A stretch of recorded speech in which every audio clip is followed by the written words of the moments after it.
रामपुर जंगल में एक पक्षी की सभा बुलाई गई थी। सभी पक्षी महाराज के साथ मिलकर हंसी मजाक कर रहे थे। तभी एक पक्षी शिकायत लेकर महाराज के पास आते हैं और कहने लगते हैं, महाराज की जय हो। महाराज, मैं एक किसान हूँ। मैं साल में 200 बोरी अनाज का खेती करता हूँ। इस साल मैं बहुत ही ज़्यादा बीमार था, इसलिए मैं इस साल खेती कर नहीं पाया। महाराज, मैं आपके पास बहुत ही ज़्यादा उम्मीद लेकर आई हूँ। आपके पास अनाज का बहुत बड़ा भंडार है। कृपया करके महाराज, इस साल मुझे 200 बोरी अनाज दीजिए। अगले ही साल मैं खेती करके आपको सभी अनाज लौटा दूंगा। तभी महाराज कहती है, ठीक है, मैं तुम्हें 200 बोरी अनाज देता हूँ, लेकिन एक शर्त पर। अगले साल तुम मुझे 200 बोरी अनाज लौटा नहीं सके तो मुझे तुम्हारी सारी जमीन अनाज के बदले चाहिए। तभी किसान कहती है, ठीक है महाराज, लेकिन मेरी भी एक शर्त है। मुझे अकेले में 200 बोरी अनाज लाने के लिए बहुत ज़्यादा समय लग जाएगा।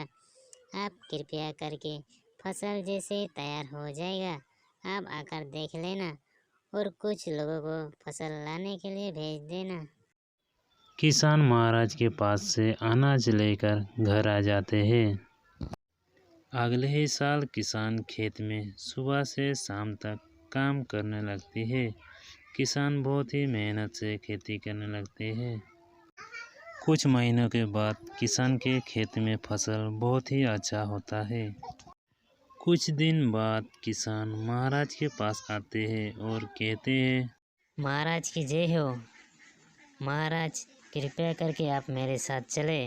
आपके फसल काटने के लिए पूरी तरह से तैयार है। महाराज फसल देखने के लिए मंत्री के साथ आते हैं। किसान महाराज को फसल दिखाता है।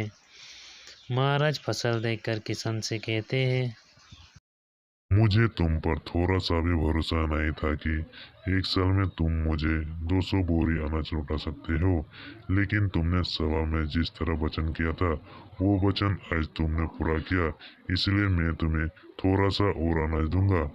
कल को मेरे 2 आदमी आकर सभी अनाज ले जाएंगे। अगले ही दिन सुबह सुबह महाराज के 2 सिपाही खेत में आते हैं। आकर देखते हैं कि खेत में एक भी अनाज नहीं है।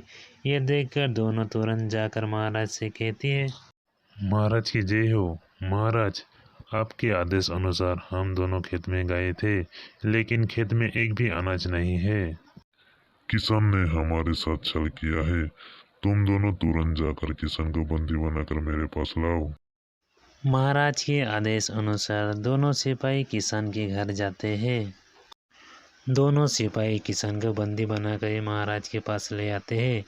महाराज किसान को कहने लगते हैं, तुमने मेरे साथ बहुत बड़ा छल किया है, इसलिए मैं तुम्हें 10 साल कैद में रहने के लिए सजा सुनाता हूँ। रहम जापना रहम, दोषी मैं नहीं हूँ, दोषी कोई और है।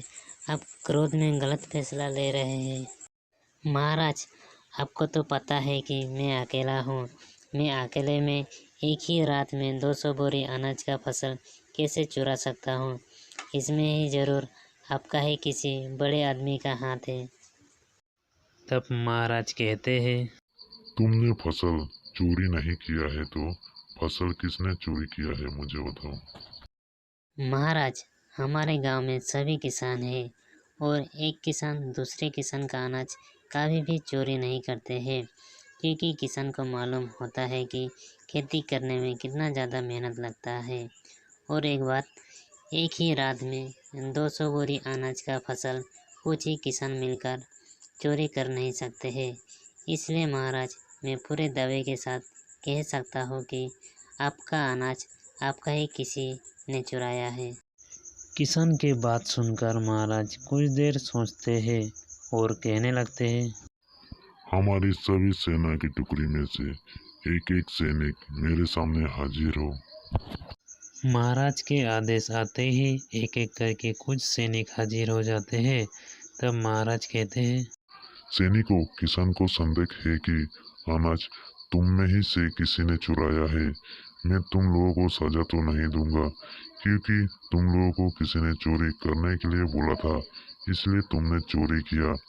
मुझे तुम सब बताओ, चोरी किसने करने के लिए बोला था?